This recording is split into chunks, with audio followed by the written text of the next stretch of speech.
These are the people that influence you the most. So monitor who your company is and lessen a little bit from here, increase a little bit from there. One of the best places to come to the masjid, where the community of the Muslims is, and sift through who you get closer to and who you don't, insha'Allah ta'ala. These people, these young men, they stuck together because they reminded each other of righteousness and perseverance. And Allah subhanahu wa ta'ala says in the Quran,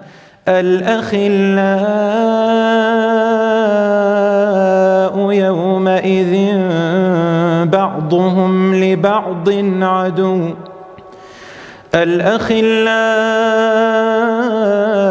يومئذ بعضهم لبعض عدو إلا المتقين يا عباد لا خوف عليكم اليوم ولا أنتم تحزنون الذين آمنوا بآياتنا وكانوا مسلمين.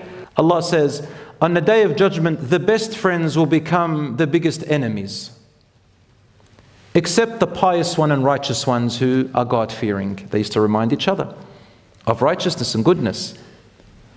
They used to fear Allah. Oh, my dear servants, now Allah addresses you, those who are close to each other on piety. Oh, my dear servants, muttaqin, the pious ones, there will be no fear upon you. And there will be no sadness that is awaiting you. The ones who believed in all my verses, and they were submitters as Muslims. Those are the triumphant ones. We move on now to Surah Luqman. Surah Luqman talks to young people. This time it's about morals, ethics, and character. We all believe in Allah. We all believe in the Quran.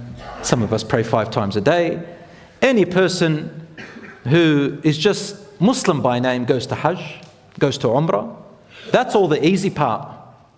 The real part is here. How do you live your life? How do you interact with others? How are you as a person? How do you work? How is your contracts? How do you speak? How do you walk? Where does your money come from? How do you spend it? How are you with your family? How are you with your neighbors? How are you with your colleagues? How are you as a person? How are you with your children? How are you with your parents? This is the tough advice. You believe, you pray, has to have an effect. What is salat for?